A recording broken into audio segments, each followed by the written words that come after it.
Welcome back, everybody. Today we're taking a deep dive into something I think we all know pretty well, but maybe haven't thought too deeply about. Sounds intriguing. It's Christmas. Christmas. We've got a fascinating Q&A text that really digs into both the secular celebrations and then also digs into the origins of the religious holiday. Oh, that's a great combination. Yeah, and I'm excited to kind of see what we discover as we unpack it all. Yeah, I think we're going to find some surprising insights, even for those who, think they know Christmas like the back of their hand. Oh, I'm sure. I'm sure of it. Yeah. We all know the basics, right? Presents, carols, family time. Right, right. But have you ever really stopped to think about why we celebrate Christmas on December 25th? It's a date that's celebrated, globally, but the Bible doesn't actually explicitly mention it as Jesus' birthday. That's right. And that's where things start to get Yeah. really interesting. But before we get into that whole mystery, let's talk about what makes Christmas such a phenomenon even beyond the religious aspect. Well, I think it's a time when themes of love and generosity really take center stage, right? I mean, Yeah. people are more likely to give back to their communities, cherish time with their loved ones. Yeah. I wonder Yeah. if there's any data on that. Oh, absolutely. Like, do charitable donations really spike during the holiday season? Oh, absolutely. There are studies that show significant increases in charitable giving around Christmas time. Interesting. It's fascinating, how this period seems to kind of awaken that sense of empathy and responsibility towards those less fortunate. Yeah, it makes you wonder though, is it truly like a genuine outpouring of altruism, or is there a bit of social pressure mixed in there? Right. Is there anything in the source that speaks to that? That's a great point. The text doesn't really delve into the motivations behind giving, Okay. but it does highlight the impact. Like, for instance, food banks report a surge in donations during this time, Yeah. which allows them to provide meals and support to families in need. Oh, wow. And you also see a noticeable increase in volunteerism across various charities, too. Oh, interesting. Yeah, So I guess regardless of the why, the positive effect is undeniable. for sure. Yeah. Yeah, It really does make you appreciate that aspect of Christmas. it does. And speaking of traditions, it's incredible how Christmas rituals and celebrations vary across cultures while still kind of holding on to that core feeling, right? Okay. Think about all the decorations and the music and the special meals. Even if you don't celebrate the religious side of Christmas, those things still evoke a certain feeling. For sure. It's like a universal language of celebration almost. Yeah, yeah. But what I find particularly interesting is this whole question about December 25th. Yeah. For Christians, Christmas celebrates the birth of Jesus Christ, and Second, yet, the Bible never specifies his actual birth date. right, so how did December 25th become like the go-to date for such a momentous event? Well, there are a couple of prevailing theories. One suggests a link to ancient Rome and their festival of Sol's Invictus, Sol and Vic. the unconquered sun. Wait, a pagan festival? Yes. And it coincided with the winter solstice, marking the shortest day of the year, and then the subsequent return of longer days. Okay, so how does that connect to Christmas? Well, some historians believe that early Christian leaders might have strategically chosen December 25th to coincide with Sol's Invictus. Why would they do that? Well, it was a way to kind of blend the new faith with familiar Roman traditions. Hmm. And it potentially made it easier to convert people to Christianity by incorporating elements that they were already comfortable with. I see. So it's like easing the transition a little bit. Exactly. But Exactly. is there any historical evidence to actually support that theory? Well, it's mainly speculation based on the timing and the historical context. Okay. The text does mention a few early Christian writings that allude to this connection. But it's still a matter of debate among scholars. That makes sense. But there's another theory that's linked to the winter solstice itself, right? Right. Something about symbolism. Yes, exactly. The symbolism of the winter solstice being the shortest day followed by lengthening days, Right. tied in with the concept of Jesus as the light of the world, bringing light into the darkness of sin. Oh, so the increasing daylight becomes a metaphor for Jesus's arrival. Exactly. Yeah, it's a beautiful example of how symbolism can enrich religious traditions. I like that. But was December 25th ever like seriously contested? Were there other dates that were proposed for Jesus's birth? Oh, absolutely. Several alternative dates have been put forward throughout history. Okay. Some scholars point to clues in the Bible that might suggest a spring or fall birth. Like what specifically? Well, for example, the text mentions the detail about shepherds being in the fields with their flocks at night. Right. And this detail, some argue, wouldn't really align with a harsh December winter in that region. That's an interesting detail I hadn't considered before. It does make you think. It does. And there were even some early Christian thinkers who proposed alternative dates. Like who? Well, Clement of Alexandria, a prominent theologian, Okay. he suggested dates like May 20th or April 21st, based on his own calculations and interpretations. Wow. So there was quite a bit of discussion about this even back then. Absolutely, yeah. But why did those theories not kind of prevail? It's a complex interplay of historical and theological and cultural factors. Mhm. The text suggests that December 25th ultimately gained wider acceptance, possibly due to its connection to those existing Roman traditions Right. and the powerful symbolism of the winter solstice. So a mix of practicality and symbolic resonance. Precisely. And it's important to remember that even though the exact date is uncertain, most scholars generally agree on a broader time frame for Jesus' birth. What time frame are we talking about? Well, the historical consensus, based on various sources and figures mentioned in the Bible, like King Herod, points to somewhere between 6 and 4 BCE. So while December 25th may not be the precise date, we at least have a general idea of when this pivotal figure in history was born. That's right, yeah. And that leads to another fascinating question. Does the uncertainty about the exact date really change what Christmas is all about? That's a good question. I guess that's where we start to get into like the deeper meaning of the holiday. The Yeah. date is just one piece of the puzzle. Exactly, yeah.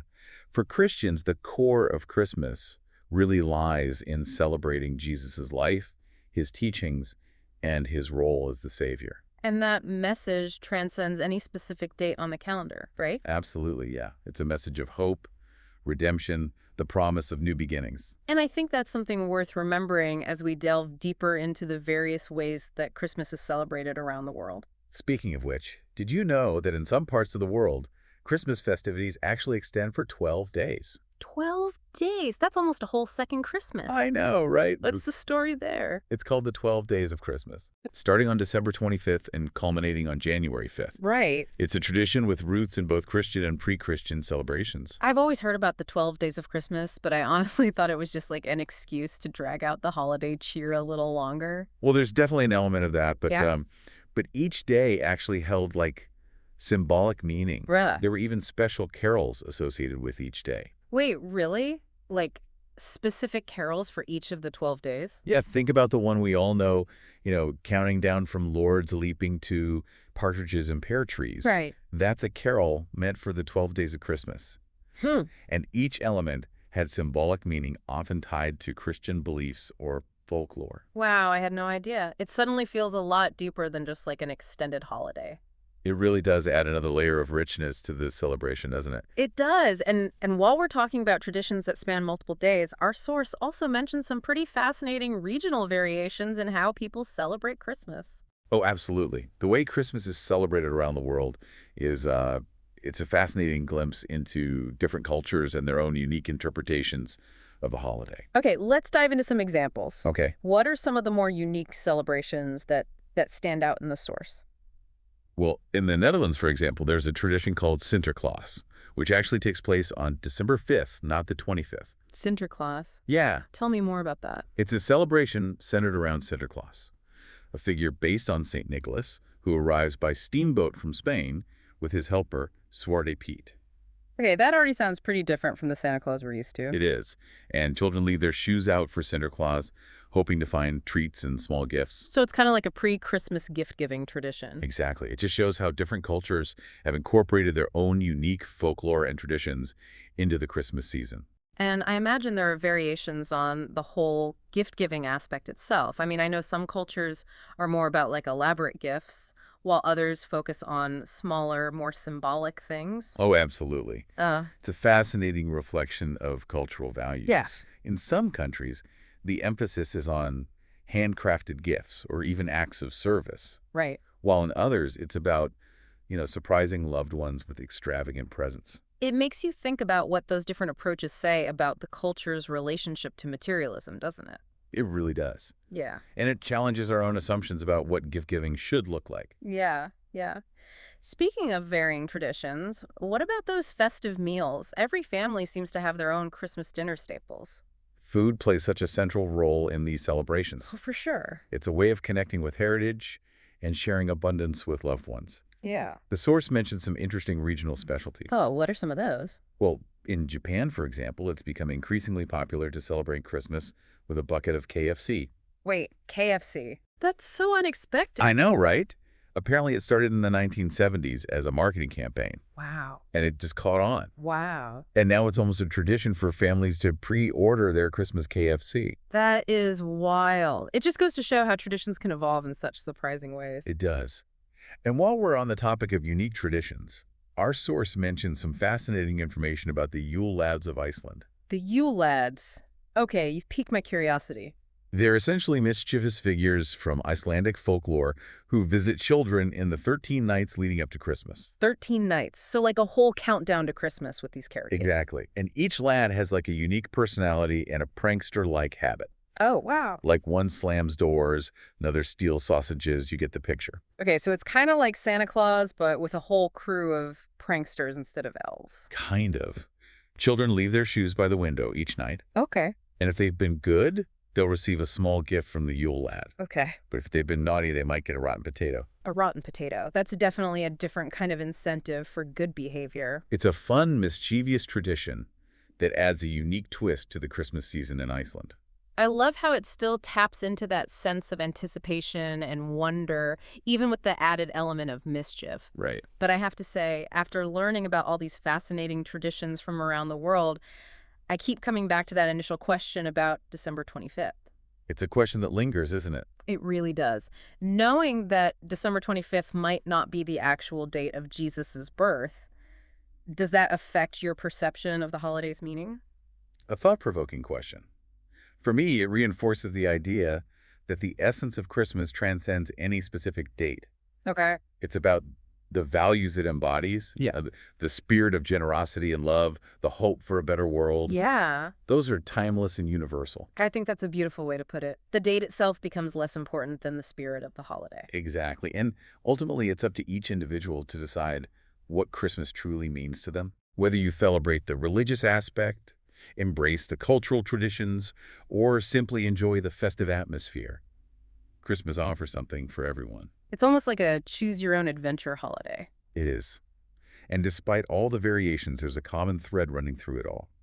That desire for connection, for joy, for a moment of peace and goodwill. And that's a pretty powerful thing, especially in a world that often feels very divided. It is. It's a reminder that despite our differences, we share a common humanity. Well said. And speaking of shared experiences, did you know that in some parts of Germany, Christmas trees are actually decorated with pickles? Wait, pickles? What's the story there? Okay, Christmas pickles. Yeah. I have to admit, I'm intrigued. It's called the Weihnachtskirk. Okay. And it's a tradition where a pickle-shaped ornament is hidden somewhere within the Christmas tree. Hidden. Like an Easter egg hunt, but for Christmas trees. Exactly. And the first child to find the pickle gets a special treat or an extra gift. That's so quirky. Do we know where this tradition originated? The origins are a bit murky, actually. Okay. There are various stories and legends surrounding the Christmas pickle, but no one seems to know for sure where it came from. That's kind of fitting, isn't it? Even within a holiday filled with traditions and lore, there's still room for a little mystery. I think that's part of the charm.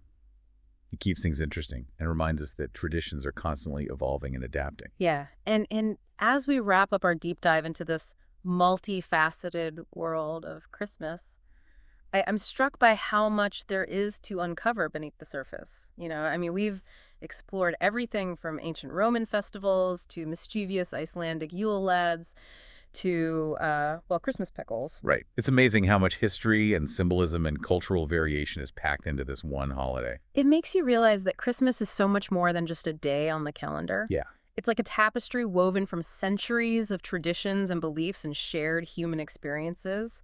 And despite the commercialization and the occasional stress that can come with the holiday season, I think there's still a powerful undercurrent of hope and generosity and that desire to connect with something bigger than ourselves. Yeah, I think that's what ultimately makes Christmas so enduring and so meaningful. For sure. Whether we celebrate it for religious reasons or cultural traditions or simply the joy of the season, there's something about Christmas that touches us all on a deeper level. And I think that's a message worth carrying with us throughout the year. Yeah. That message of kindness and compassion and the spirit of giving. Well said. So, as we go about enjoying the rest of this holiday season, we'll leave you with one final thought. Knowing all that we've discussed, what will make Christmas truly meaningful for you this year? Thanks for joining us for this deep dive into the world of Christmas. We'll be back next week with a brand new topic. See you then.